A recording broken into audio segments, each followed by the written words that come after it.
Wala pa kaming title pero meron kami mga questions. What to do with a toxic mother-in-law? Wala, sabi, huwag na lang sabihin sa pangalan mo, baka mamaya. Mamaya may nakakakita. O parang dapat to begin with, dapat ko pa na ilagay yung sitwasyon mo sa ganun. Make sure, no, always with respect. So paano yung with respect? Galit po ako. Oo. So you mean to say, kapag merong toxic, hindi niyo siya ikakat sa buhay ninyo? Wow. Mahirap makapag-away mag-isa. So paminsan-minsan, try mong dumetach. Ginagawa ko din yun sa mga anak ko o kaya minsan kay Jordan. Pagka kasi minsan mainit kapag nag-uusap kayo. Kaya kung minsan, yung mga talagang saloobin mo, yung mga ganon, Madami ba?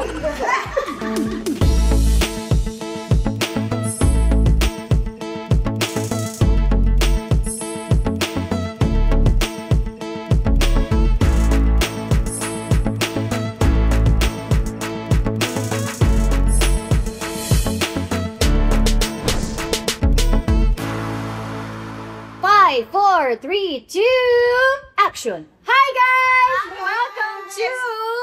Wala pa kaming title. Wala pa kaming title pero meron kami mga questions. Sa yung mga questions na tinatanong nyo sa amin in our past episodes na nag-a-appear sa feed namin, ngayon namin sasagutin. Yes, kasi meron tayo 'di ba dun sa IG natin, nagtanong tayo kung ask us anything and Correct. answer it. Yes. So maraming katanungan ito. Marami. Marami. So ayun. natin yan. I'm sure inaabangan din nila mo. Oh, send natin yung mga comments. Miss Carmina, I want you to know kung gaano kita hinahangaan at pinahahalagahan. Wow naman. Thank you so very much. For Miss J po, in an alternative universe, kung liligawan po kita, sasagutin niyo po ba to? Para sa akin ba yan? Tingin nyo Kasi, galing. sino siya muna? Janice _aga_intergalactic. Na-confuse ako doon sa intergalactic. Nahirapan ako dyan. Gael Cherweg _146. What are your hopes for the future of your friendship po, mga madam? Ang hope ko for our friendship is sana mamunga pa ito at magtagal. Diba? Of course. Naalala mo yung Golden Girls? Oo. Sana ganun tayo. Sana. Oo. Di ba yung kahit na hindi na tayo masyado nagkakarin, hindi na. Nagkakarinig. Ganito ba rin? Oo. Ako feeling ko naman magiging ganun tayo. Kasi ilang years na rin yung friendship natin. I don't think anybody wishes for anything to break up. Whether it's a friendship, a partnership, wala naman nag-wish nun. Pero syempre, kami ni Jolly, hindi kami pwedeng ma-break. Ngayon mag-umatid kami. Whether we like it or not. Okay, guys, just so you know, si Jerry lang po ay hindi po siya nagsi-cellphone na. I mean, nagsi-cellphone siya pero Hinahanap niyo Mahanap niyo yung mga question. baka kasi akala nila ano-ano ka dyan na to scroll. So, Hindi ko namamansin. yung malay mo. Oo. Pagkakaroon ko ba sila ulit ng movie? Galing kanina yan. Catherine Janice _Yap_de Belen. Ako ba yun? Ako ba yun? Hindi, wait. Okay. Yes, magkakaroon po. As a matter of fact, tinatapos ko po yung sequencing. Si Candy ang aming writer. Wow. Tinapos ko. Tinapos mo na? Yung totoo, habang sumusulat ako, nakita ko ang dumi ng kuko ko. Kaya ako tumigil. Kasi ang hirap magsulat. Nakikita mo, hindi maganda yung kuko. Nababother ka, nag-distract ka. Nagta-type ka ba o Sumusulat muna ako. sulat kamay? Oo. Alam mo, ginagawa ko rin. Sumusulat muna ako. Kasi Yes, nakakapag-isip, di ba? Oo. As afternoon, saka ko tinatype. Tapos habang tinatype ko, saka ko nag-revise and revise. Na, gusto ko lang masabing may pilit na ka na. Yes, ako nagdikit. Dinikit ko sa pilik mata to. Tinihibas pilit pa tayo. Kaya pala sabi ko, parang, Okay. Paano po ba maging healthy ang relationship with parents? Sorry, medyo nahihirapan na din po ako sa kanila. So anak siya. Oo. Anak siya, paano maging healthy ang relationship niya sa mga magulang niya? Sumagot dito si Candy ng communicate. Tama, pero it's the way you communicate. The way you say things. Even if you're about to say something that will hurt them, make sure, no, always with respect. yes. Always with respect. Kahit may punto ka, kahit alam mong tama ka, always with respect. Kasi at the end of the day, magulang Magulang pa pa rin rin sila. So, paano yung with respect? Galit po ako. Oo, Hindi ganyan siguro. hindi ganyan. Siguro, It's not just the words, it's the tone. if the tone, It's the way you say it. The approach, it's the way you say it. Just because you're right doesn't mean when you communicate in any way you want to communicate, tama ka pa din. Hindi, kasi there has to be respect. minsan kahit may punto ka, pag ang approach mo disrespectful, Yeah. disrespectful, talo ka na agad. Oo. Oo. At saka yung, ano ba ibig sabihin ng communication? Nagsasalita ka at nakikinig ka. Yun. Yes. Hindi pwede, Hindi pwedeng salita lang na salita. oo, you also have to listen. Kasi baka mamaya, pag nagsalita sila at pinakinggan mo, ay, may point. Eh, paano kung kunwari yung hindi, sandali lang, hindi ka pinagsasalita. Sige, pagsalitain mo muna siya. Siya. Pag sinabi mo, ma, tapos na po ba kayo magsalita? Pa kay Mike? Eh, bro, hindi ba ako tapos? Kasi last Sige pa po. Bakit ma kaagad? Hindi ba pwedeng dad? Kasi spokesperson si mommy. But the daddy is also Hindi, yung mga sinasabi mo talagang hindi yan sakto, hindi yan papasok, talagang mali. Okay, diba tapos na kayo magsalita? Role-playing tayo. Parang gano'n, diba matapos na kayo magsalita? Pwede ako naman po. Pwede? Hindi talaga. Kasi yung sinasabi mo, yung punto mo, hindi talaga pwede. Eh, paano nyo po maintindihan kung hindi nyo ako bibigyan ng chance to You know what? my side? If you think nahihirapan ka talaga, hindi Pwede talaga. rin. Kasi di ba dapat tahimik ang paligid. Mas makakapag-isip ka pagka binabasa. Naisip mo na-summarize mo na, tapos na-edit mo na, Saka para hindi tapos tsaka kayo mag-usap. balitaktakan. Tapos tsaka kayo mag-usap. Yes. Actually, ginagawa ko din yun sa mga anak ko, kaya minsan kay Jordan. Kasi minsan mainit eh. Kapag nag-uusap kayo, diba? Yan parang hindi mo naman talaga maiiwasan yun. Kaya kung minsan, yung mga talagang saloobin ko, wow, yung mga ganon, Madami ba? pira lang naman, pira lang. So, inaano ko siya, mini-message ko sila. Kasi alam ko na kapag binasa nila nang sila lang, mas maiintindihan nila. Tsaka may time sila tumaprocess. Oo. Yun. Hindi sila It was process. process. So, sinabi mo, yung walang sagot ka agad, hindi, parang mapoproseso pa niya, mag-iisip-isip pa siya, tapos tsaka pa lang kayo mag-usap. By then, kung mainit man ang dugo niya, may binasa niya yun, medyo Baka nang Ngayon ko lang At naisip. sorry naman.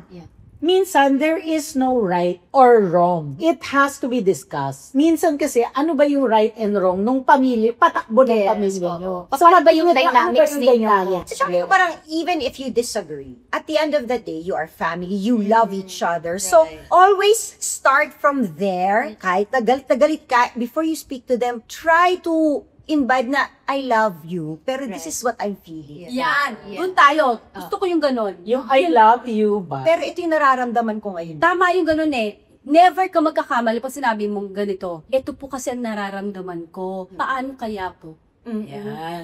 Yung parang always, Instead ng, ito yung sinabi mo eh. Oo. Ito yung ginawa mo eh. ito po ang nararamdaman ko. Nasasaktan po ako kasi po ganito po. This and this and this. Ganito po. Sa tingin niyo po, paano kaya po? Ano kaya ang magandang maging solusyon? Yeah. Dapat no blame. So, at the end, parang humihingi ka ng tulong. You want a resolution, di ba? You want a At solution. ang kanay pa naman usually, ay, di, ganito gawin natin. Oo, Di di ba ba? gano'n na?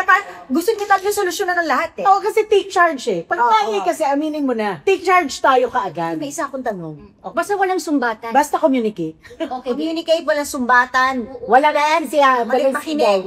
What to do with a toxic mother-in-law? Ala, sabi, huwag na lang sabihin sa pangalan mo, baka mamaya meron ka nga. Baka mamaya may nakakakita. O parang dapat to begin with, dapat ko pa na ilagay yung sitwasyon mo sa ganun. Ay, sure. Alam mo, parang mo Wala na siyang choice. Kinantungan na. Baklaan mo. Hindi alam.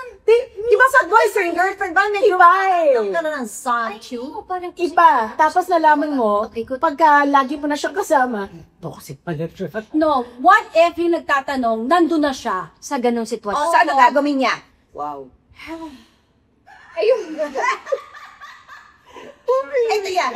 Feeling ko naman, yung lalaki, yung asawa mo, ang mag-take charge dyan. Yeah. Paano ko? Totoo. Paano ko nagte-take charge? May problema kayong dalawa mag-asawa. So, kailangan kayo mag-communicate. Kayong dalawa mag-communicate. Solve nyo muna yung sa Yes, dalawa. ibig sabihin may issue. Ibig sabihin may problema, may issue. Mama's boy siya. Eh, paano kung kunyari hindi naman? Wala naman silang issue mag-asawa. Toxic lang talaga yung... Oo, pwede kasi. Hindi pwede. Nagiging toxic siya dahil either ang Kasi ang unang haharang dyan, anak. What if ginagawa naman nung husband or nung wife, yung lahat ng pwede niyang gawin para mag-connect, pero talagang ganun yung mother-in-law. o doon pa rin ang problema. Asawa pa rin. ang Asawa dapat pa rin. mag-communicate. Hindi, pwede ka talagang Hindi, asawa Yung mother-in-law, parang possessive siya doon sa anak niya. O di siya asawa You, pa the rin ang anak, dapat the kumili. anak will have to make a stand. Pag make ng stand ang lalaki o ang babae, sa yung anak, hindi na makakakilos yung nanay o asawa. Parang, Oo. eto yan eh. Asawa is the middleman. Yes! Kasi siya ang magsasabi, ma, It cannot dilin get, mo na yan. yeah, it cannot get to that point eh. So kapag umabot sa puntong monster mother-in-law siya, ibig sabihin, yung anak kong may... But then again, tingnan mo rin kung toxic ka. Baka toxic ka. Baka naman ikaw, Exactly. as a person, Ikaw mismo Or toxic. baka naman nakikipagkompetensya ka rin sa mother-in-law mo, kaya siya ganon. Ay, dapat na lang. or vice versa. Exactly yan. Remember, for any mother, there is nobody good for her child. Yes. Except enough. her. Diba? Good enough for her child kung hindi siya. Diba? So, you have that to live up to. Mas maganda rin, para hindi siya maging toxic, why don't you ask for help sa mother-in-law mo? Communicate with her like asking for help. Eh, paano kung sabi ni mother-in-law? Bahala ka sa buhay mo. Talaga. Yung parang ganito, Dapat alam niyo yan. Tramin Ma, na. parang, alam ko po, alam ko po. You always, you praise her for raising her child na ganyan siya, you want to give her Talaga? chance. Yeah! Baka aabot na siya sa ganun. Di ba? You cannot fight eh. You cannot fight. Yes, akin Ang hirap Ako talaga sa sa asawa. mahirap makipag-away sa ganyan. You cannot fight eh. Ayoko nang ganyan. Hindi ka na. You can fight eh. Because everybody's coming from a place where, again, it's love eh. Love for the, love for the anak, love for the spouse. Hindi mo pwedeng awayin. Hindi mo pwedeng ilayo din. Hindi mo pwedeng awayin. Hindi pwedeng mag-away yung anak sa kayong nanay. Sa akin talaga, ang makakaayos niya, yung Yung asawa. Okay, I have a question. Diba sabi niyo na hindi pwedeng paghiwalayan. So you mean to say, kapag merong toxic sa pamilya, hindi niyo siya ikakat sa buhay ninyo? Ano magagawa? It depends. It depends. Super I disagree. Super duper Oo, toxic sa maghanap. Super duper. As in, because of that person, nagkaaway-away na kayo? Hindi ba siya pinsan mo, sister-in-law? Hindi ba? Let's say, Mother-in-law ka rin. Hindi. A sister. Oh, Sister mo. Kunyari, sister mo. O sister ko. Oo. Ayan, baby. Yeah, yung kunyari kayo, basta hindi lang siya pinsan, part ng immediate family. So, pwedeng nanay, pwedeng kapatid, tata, Limited. Oh my God. Limited, Limited, Limited engagement. limited communication, limited appearance. So, naniniwala kayo na okay lang natanggalin ang isang toxic na tao sa buhay ninyo? Pwede. Ako pwede. Para sa mental health Ako ninyo, pwede. para sa katahimikan ninyo. Ako din, I Eh, ako, naniniwala Ako, ako If it's for your sanity, yeah, pwede. Depende. May mga sitwasyon na di pwede. Like, paano kung may namatay? Limited engagement. Limited engage. Yeah. Kasi minsan, nagiging toxic din sila kasi meron din silang mga pinagdaanan. Feeling ko baka may takot, may fear of being alone, kulang sa pagmamahal, may trauma. But there are also instances, and a lot of instances, where you cannot change their views. You cannot Yes. change how toxic they are. If it's very detrimental na sa buhay mo, sa pamilya mo, it's You have to cut off. I'm not saying cut off talaga. Depende rin na kung ginawa. Pero parang limited engagement. Pati na rin ikaw, parang huwag ka nang masyado namang leading into every single... Huwag ka rin namang mapilit. Oo, huwag ka. Baka naman ipinagbibinitan mo rin yung sarili Sa mo. nga, ano, Diba? pwede ba yung ano, pag may sinabi siya, huwag ka na lang palang, ay, yung masyado ka. Paawa, yung Or paano? Matamdamin mo Yung siya. dami masyado. Masyado reaksjonada. Yung parang nagdala ka ng pagkain. Ano ba yan? Yan ba dinala mo? Hindi ka masarap yan. Tapos at your fell Oh, agad. talaga, puta kagat sa likod. Naboling ka na. Yung parang dumalo ka na lang pag sabing, hindi yan masarap. Oo nga ho eh. Gusto niyo ba kung doble paraan? Huwag yun na masyadong damdamin. Sabi nga nila, gun papasok yung wala lang. Kasi sabi ko nga, I always say this, walang away na mag-isa. Tama din naman. Mahirap makapag-away mag-isa. So, paminsan-minsan, try mong dumetouch. Yan! Detach. Do not engage. Yes. Do not engage. Set your heart. Favorite ko sinasabi yun, do not engage. Oo. Set your heart apart. Kasi ganito, when somebody insults you, ang pinakamasaya sa kanila, kapag Pag napareact ka nila, kanila, pag nagalit pagkakarin ka, nasaktan ka, umiyak ka. Ngayon, kapag deadma, deadma ka lang, nakakapikon, nakakainis. oo. So, yung pagiging toxic niya, magle-lesson na magle-lesson kasi wala siya nakukuha. Correct. Hindi mo, bre. So siya na mismo, mapapagod. Hindi ba rin na lang? Yan sa kanya. Oo, diba? hanap talaga ng ibang Ako, for me, set your heart apart. Maging positive ka lang all the time that eventually, baka mainggit pa siya sa'yo. Do not engage. Ayan. Yun lang siya. Next, pwede po bang humingi ng tips para sa fresh grad at newly hired when it comes to the work environment? Ako, mahirap yan. Hindi ako makaka-relate. Kasi, Ako, Wala, sa work wala. environment, kailangan mo makisama eh. You know, this is the thing of the world. Whether we like it or not, pagpasok mo sa work environment, meron mga tao magkakagusto sa'yo, meron mga taong ayaw sa'yo. Or may Do your best. Galingan mo. Huwag mo silang pansinin. Eto ang trabaho ko. Gagalingan ko. Eh kung hindi nyo type, kung okay sa boss mo, mas importante ang ma-please yung boss mo. And remember, this is your livelihood. Hindi naman to chikahan lang eh. This is your livelihood. Galingan mo muna. Pagalingin mo yung sarili mo, improve yourself, be the best that you can. Kung ayaw nila, kung okay sa boss mo, pakialam mo sa kanila. Saka huwag mo iisipin na, eventually, alis na rin ako dito. Huwag ganun kaagad. Huwag ganun yung mindset. Ang goal mo, yung level nito, yung mas mataas na level, para magpursige ka maging mas magaling. Because if your mindset will be to always lead, hindi, sandali lang ako dito, next month alis na ako, you will never be able to keep a job. Yes. Why? Because there will always be somebody who will bully you or hindi mo makakasundo. Ganun din, pag may nang-bully sa inyo sa work, wala na. Yun Wala na, ko sila mang-bully. basta nagtatrabaho ka, ginagawa mo yung trabaho mo. Baka naman sila busy sa pagbubuli sa'yo, di sila nakakatrabaho. Busy sila ng bubuli. baka hindi kaya yun ang trabaho nila, Mangbubuli. baka yun ang job description. To bully. Never Alam ko mo, nakita yun. Meron akong nabasa, yung sinasabi mong wala lang. Ito naman, let them. Yes.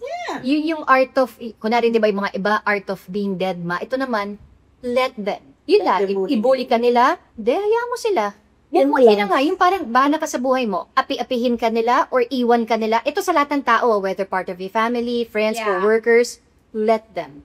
Hayaan nyo sila. Nananawa din. Ako naman, parang let your jobs be for itself. Exactly. Your performance, efficiency, do not give them room or space to actually bully you. Pag kagaling-galing mo, wala silang magagawa. Kasi pag naapektuhan ka, definitely maapektuhan Ang trabaho mo. So talaga, focus on the job. Let your job speak for itself. Whatever they all say, it doesn't matter. You are there to work. Wala ka naman doon para makipagbarkadahan, di ba? Pero mahirap itong mga sinasabi namin, hindi Sabi lang namin yun. Oo, hindi madaling gawin. Oo. Kasi syempre, imagine mo, everyday pumapasok at nakikita mo yung mga toxic na tao na Bago ka pumasok sa work, Lord, I pray for all the bullies. Tako talaga, ipagdasal mo talaga. Pero- Please give me the strength. Huwag niyong isipin na hindi ka na dumaan sa ganun. No? Ay, naku. dumaan ba? Lakas tayo, dumaan sa ganun. Given in our job, di ba pagka tinitira tayo, dati nung wala man social media, di ba pareho lang mo yun? Kasi ako nag-start ako sa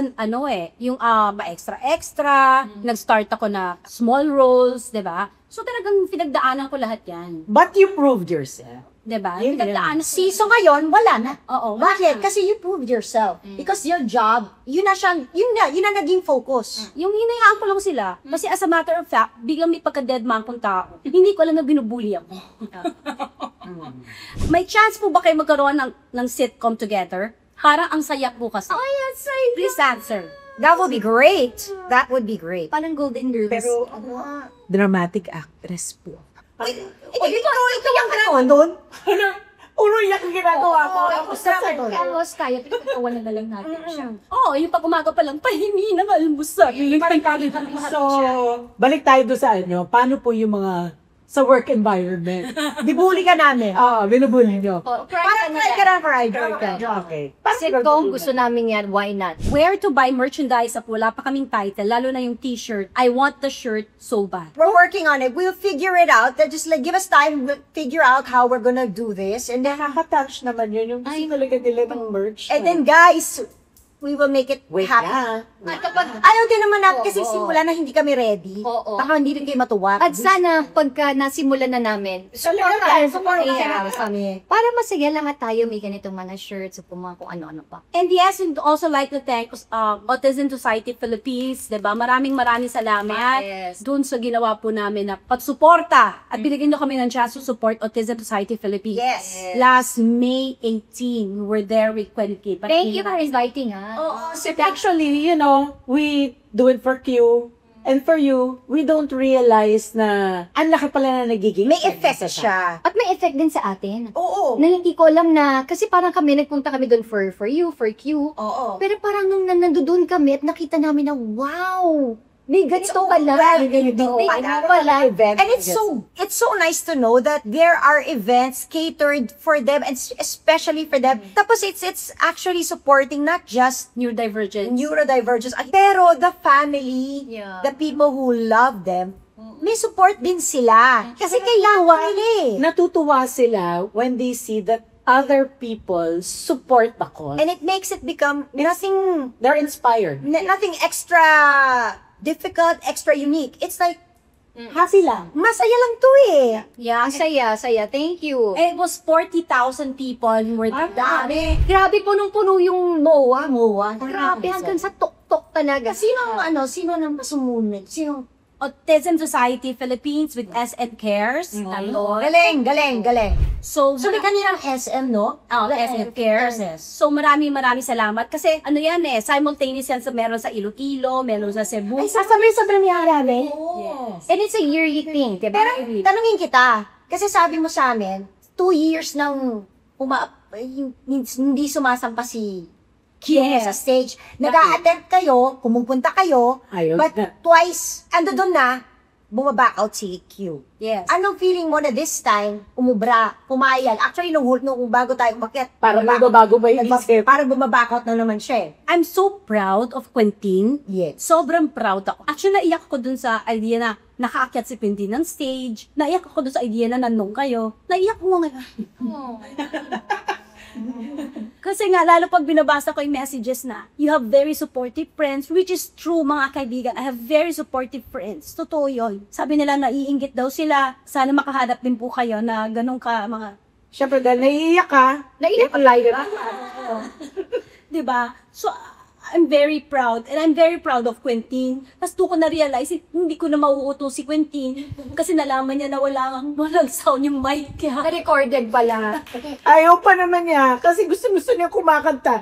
Lagi kumakanta, di ba? Kaya alam na niya yung may sound. Oo. So, palang sound. so kaya siya nagalit kasi walang sound yung mic na. Akala niya binato yung mic. Yes! Okay. Okay, so next time, now we know. The videos you sent me, yung silang kumukuha, they were far away. Sumisigaw sila ng, go Quentin! Go! Quentin! Grabe. Actually, alam mo, no, right before we went up, di ba, he wanted to back out. Pumunta na siya sa backstage, hinabol ko siya, binalik ko siya, kaya sabi ko sa dalawa, kausapin niyo kung ano-ano, alimin niyo siya, kasi if you give him like another 2 minutes to think, baka kayo na siya palyante. Hinabit siya sa likod, kasi may kausap niya yung yung coordinator. Di, umakat na siya, hinagis, ayaw na yun, di ba sabi, no, di ba gumagano na siya, no, I don't like, or something, I won't, or whatever. Yeah. May gano'n na siya eh. So medyo ninenervous na ako noon. Pero nung pumasok ang music, pagdating ng part niya, biglang, sinusian. Take a little time, baby. Kasi parang na-build up lahat. Tapos biglang, he found, I don't know what he found. He found the courage. Found appreciation The also. courage, the calmness, and Cheering. People were cheering. and that's what fed him, no? Ang galing. Tapos bumaba siya, umakit siya. Kasi may audience participation. And then I realized, sabi nga ni Doc Di Malanta, kausap ko siya kanina. Sabi, Talaga? yeah, Kaus ko siya. sabi ni Doc Di Malanta, because Quentin watched one of your shows in Music Museum when he was little. Oo. And you always go down. As isip niya na may audience participation. Go down. Because he remembers everything. Yes. Bumaba ka ng stage, kaya siya bumaba. Kayo, ano naman ang feeling ninyo doon, experience? Actually, Overwhelming. It was Overwhelming. for me kasi first time namin maka-attend ng ganung klase. Na-happy ako for Q. Oo. Yes. Kasi yung excitement niya. Yung pureness of whatever he is feeling at that moment is just so refreshing and touching. At saka diba, kita mo lahat na tao inaakap niya. May mga nagsayaw, diba? Pati Yan, mga maangkat dancer. sila. Ang sanga niya yung Nakipagkwentuhan siya. so, Yeah. Di ba yun yun? Nakipagkwentuhan siya. so real. Gusto niya sana magsayaw nung sa baba. Gusto niya makipagagawa ng moment.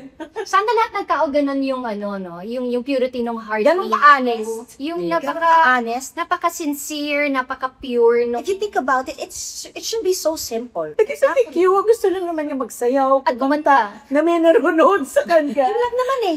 Parang, he owns it. He's not embarrassed by anything. And that is so pure, that's so real. And that is courtesy of you. Yes. And that is all because of you, your support. Lahat ng tinuro mo sa kanya. And with that, I hope everyone, lakpas na po tayo ng awareness, nandoon tayo sa acceptance. Aminin natin yan. Yeah. We have to learn to accept a neurodivergent or a PWD beside us. Accept them sa workplace, sa Restaurant, malls, sa mall. Pag may nakita po tayo, tanggapin po natin sila kung nag-apply po sila ng trabaho, kung PWD po sila. Arimin po natin ang kanilang competence because they have. They have. And I think kasi what you do on YouTube, on TikTok, on Instagram na palagi mo pinapakita si Quentin, you're exposing that it is fun. It is okay. It is not It is a ride that you should enjoy. Yes. sa kinakahiya.